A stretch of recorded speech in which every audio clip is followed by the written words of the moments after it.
അപ്പം നമ്മൾ വിനീത് പറഞ്ഞു, ചേട്ടാ ഇനി അങ്ങോട്ട് 2 വർഷം ഭയങ്കര ഓട്ടമായിരിക്കും, നിൽക്കാൻ പറ്റില്ലെന്ന് പറഞ്ഞു. അപ്പം ഞാനും ധ്യാനമായിട്ട് അടുത്ത 2 പടം ചെയ്തു. ഒന്ന് ദുബായിൽ വെച്ചു, ഒന്ന് ഇവിടെ വസിച്ചാണ്. ധ്യാൻ്റെ ഞാൻ ചോദിച്ചു, ധ്യാന എന്താ ചേട്ടൻ വല്ല കരുനാക്ക് പോലെ ഉണ്ടാന്ന് ചോദിച്ചു. എന്തിട്ടാ അങ്ങനെ പറഞ്ഞു? അവൻ പറഞ്ഞില്ല. പിന്നെ വിനീത് പറഞ്ഞു, എനിക്ക് 2 വർഷം നിൽക്കാൻ പറ്റില്ല.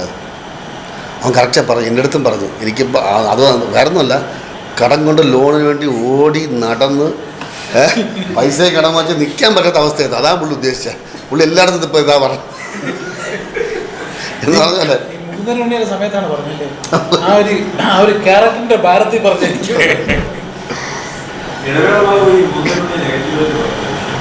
ഓരോരുത്തർക്കും ഓരോ രീതികളാണ് ഞാൻ പറഞ്ഞു. അത് നമ്മൾ ഇപ്പം ഞാൻ പറയട്ടെ, ഇത് എല്ലാവരും വിചാരം ഉപ്പുമുളക് എല്ലാവർക്കും സ്വീകാര്യമാണെന്നാണ് നിങ്ങൾ വിചാരിച്ചിരിക്കുന്നത്. കമൻസ് എടുത്ത് നോക്കൂ. 10 പേര് പറയും ചേട്ടാ നന്നായിട്ട് അഭിനയിച്ചിട്ടുണ്ട്, മറ്റേ നിർത്തിയിട്ട് പോടെ, ഇത്രയും വെറുപ്പിക്കല്ലേ. എത്ര പേര് പറഞ്ഞിട്ടുണ്ട്.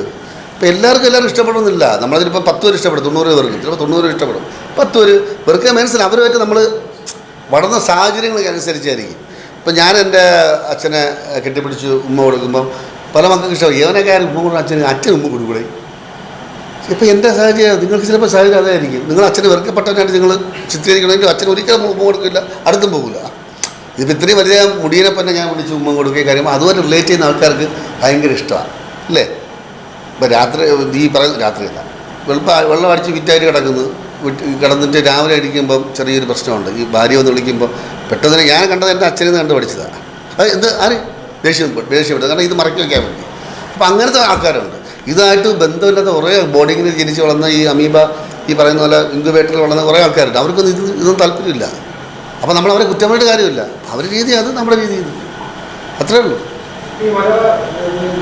അല്ല, എനിക്ക് ഏറ്റവും ഇഷ്ടം മറിമായ ഇഷ്ടമാണ്, തട്ടിമുട്ടി ഇഷ്ടമാണ്, അതിലുള്ള ആർട്ടിസ്റ്റുകൾ ഇഷ്ടമാണ്. കോട്ടയം സംക്രാന്തി ഭയങ്കര ഇഷ്ടമാണ്. പിന്നെ ഒരു അമൃത ടി വിയിൽ അദ്ദേഹത്തിൻ്റെ പേര് പറഞ്ഞു വല്ല പാട്ട് കൊണ്ട് അമ്മാവൻ ക്യാരക്ടർ ചെയ്യുന്നില്ലേ, ഭയങ്കര ഇഷ്ടമാണ്. കാരണം എന്നറിയാമോ, ഇത് ആരും പറഞ്ഞു കൊടുത്തിട്ടില്ല അവർ ചെയ്യണം. അവർ മനസ്സിൽ അവരുടേതായിട്ടുള്ള കോൺട്രിബ്യൂഷനാണ് ചെയ്യുന്നത്. നസീർ സംക്രാന്തിയും അങ്ങനെ തന്നെയാണ്. അപ്പോൾ നമ്മൾ സ്ക്രിപ്റ്റിനെ മാത്രം ആശ്രയിച്ചിരുന്നാൽ ഇങ്ങനത്തെ ഒരു സംഭവം കിട്ടത്തില്ല. അതിൽ നമ്മളും കൂടെ ആഡ് ചെയ്തിട്ട് നമ്മുടെ കോൺട്രിബ്യൂഷൻ ഒരുപാട് വേണം. നമ്മുടെ ജീവിതാനുഭവം എല്ലാം കൂടെ ചെയ്താൽ മാത്രമേ ഈ സിറ്റ്കോം എന്ന പരിപാടി നിലനിൽക്കുകയുള്ളൂ.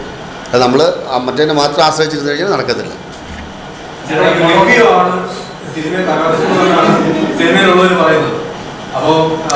സിനിമയിലുള്ളവരാ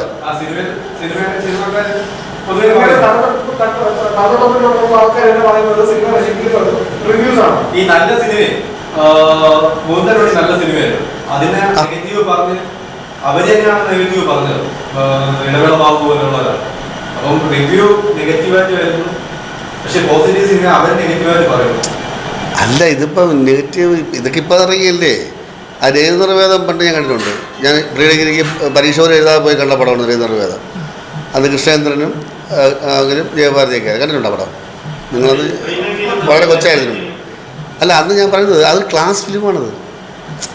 അതിനിപ്പോഴുള്ള കുറച്ച് ആൾക്കാർ നെഗറ്റീവ് പറയും, അല്ലെങ്കിൽ എന്ത് പടം അത് ഒരു വളരെ ക്ലാസ് ഫിലിമാണ്. അപ്പോൾ ഓരോ ചിന്തകളാണ് ആ സമയത്ത് പടം എടുക്കുന്നത്. എന്ന് പറഞ്ഞാൽ അന്നത്തെ പടം ഈ പറയുന്ന നമ്മൾ അധിക്ഷേപിക്കുന്ന തുണ്ടുപടം എന്ന് പറഞ്ഞ സംഭവങ്ങൾ ഒരുപാടുണ്ടല്ലോ, അതുമില്ലേ. അപ്പോൾ അതിൻ്റെ സ്ഥാനത്ത് ഇത് കാണാൻ പറ്റുമോ? കാണാൻ പറ്റില്ല. മോതിനുണ്ണി വന്നപ്പോൾ ആ മോതിനുണ്ണി എനിക്ക് ഏറ്റവും ഇഷ്ടപ്പെട്ട ആ സ്ക്രിപ്റ്റിൻ്റെ ബ്രില്യൻസ് ആ ഡയറക്ടർ പറഞ്ഞ കാര്യങ്ങളാണ്. കാരണം ഒരിക്കലും എന്നെപ്പോലെ ഒരാളെ വിളിച്ചിട്ട് ആ ഡോക്ടറായിട്ട് അവിടെ നിർത്തത്തില്ല. അപ്പോൾ പുള്ളിക്ക് വേണ്ടത് എന്താണോ വേണ്ടത് അത് പുള്ളി എടുത്തു. അപ്പോൾ അത്തരം സിനിമകൾ വരണ്ടേ, അത് വേണ്ടേ? നമ്മൾ തന്നെ പറയും ആവർത്തന വിരസത കൊണ്ട് മടുക്കുന്നു, ഒരുപോലത്തെ സിനിമകൾ വരുന്നു, ഇതെന്താണ്? അപ്പോൾ മാറി ചിന്തിക്കേണ്ട സമയം.